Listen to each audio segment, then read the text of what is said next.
That evening, I wasn't supposed to be at work because we had just closed the largest preliminary deal of my career days ago, and Sabrina demanded that we spend a weekend away to rekindle our relationship.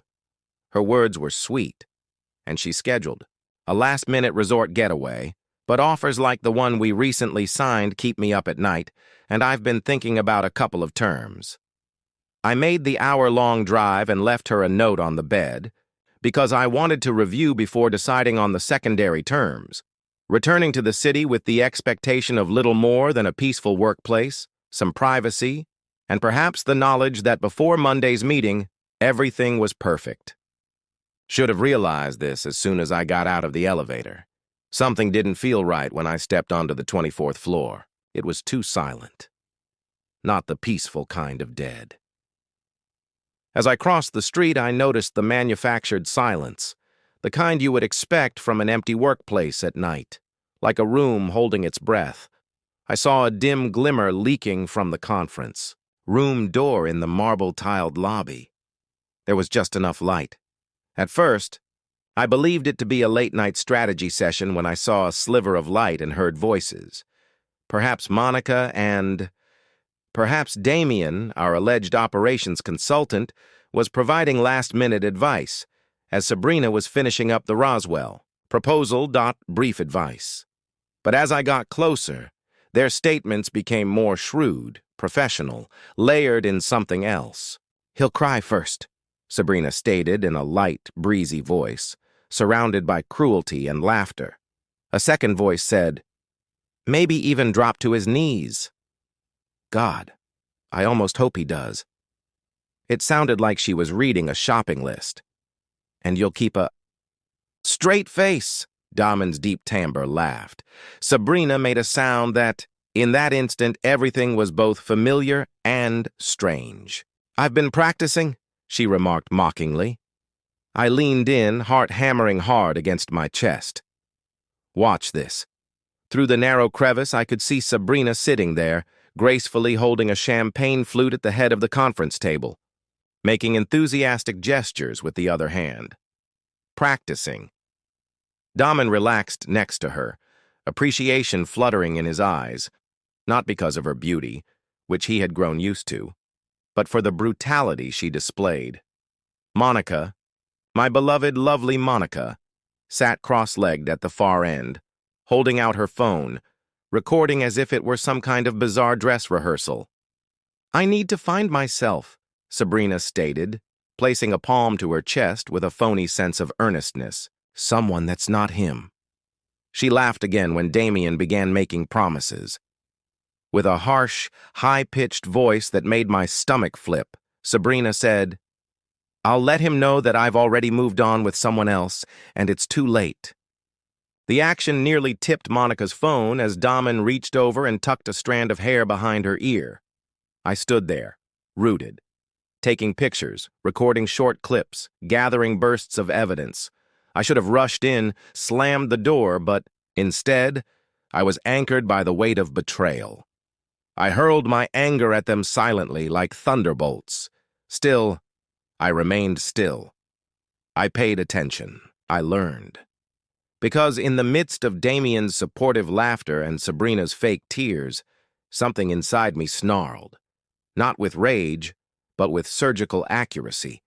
The man she thought she married. The man who would have crawled across broken, glass to fix any crack between them, the man who loved her with all his heart. That man died in that instant, and another Griffin Ward was born.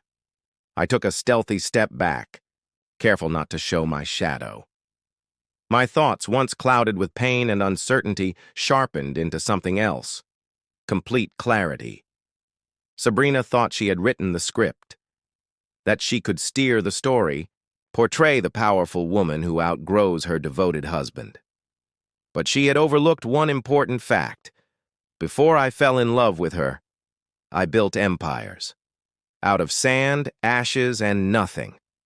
If she wanted a performance, I would give her one. But it would not be the heartbroken fool she expected. No, I would change the ending completely, and she wouldn't even see it coming until the final curtain call. I crept down the hallway. The smooth floor whispered secrets beneath my careful, measured steps.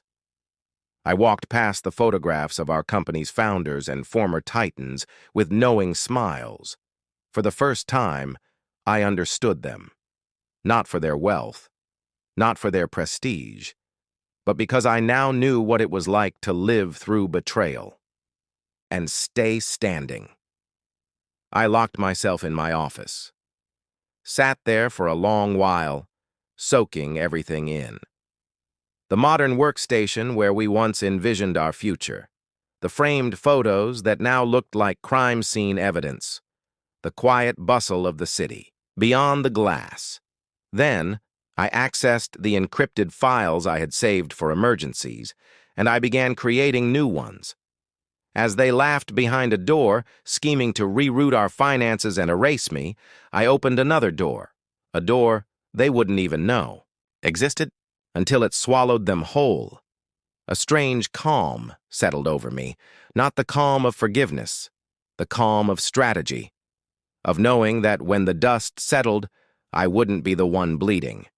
This time I would write the ending. Sitting there, the plush leather creaking under my weight, I gazed at the plans forming on my screen. Perhaps another man's heart would have broken. But mine had already hardened. The betrayal wasn't the sword. It was the spark, and I slid into something Sabrina didn't even recognize anymore. The first step was simple: limit the damage. She thought I didn't understand how our company operated at its core. She didn't realize how much I let her believe that. I had built my first business before I was 25, watched it fall apart, rebuilt it again, learned patience, learned stealth. Sabrina needed applause, attention, praise. I thrived in silence, in control. I turned off the office lights. The screen glowed coldly in the dark. I mapped every phrase, every hidden clause, every buried failsafe I had tucked away in the original contracts. She had never read them carefully. Too boring, she said, too technical. And now it would cost her everything. But having the law on my side wasn't enough. I needed proof, hard proof. I copied communications. I set up alerts, triggers, evidence that would ping my private server if she made any unauthorized moves. When I called Dorian, he answered on the second ring. "Griffin, didn't expect to hear from you until the next deal signing." "Plans changed this week," I said, voice colder than I intended. "We have things to do tomorrow. Bring a good bottle of bourbon." He didn't ask questions. He never did. And, "Griffin," he said, before hanging up, "whatever this is, you're going to win." I knew he meant it. That's why I trusted him. Securing the framework was one thing. Preparing for the emotional war ahead was another. Sabrina wouldn't go down quietly.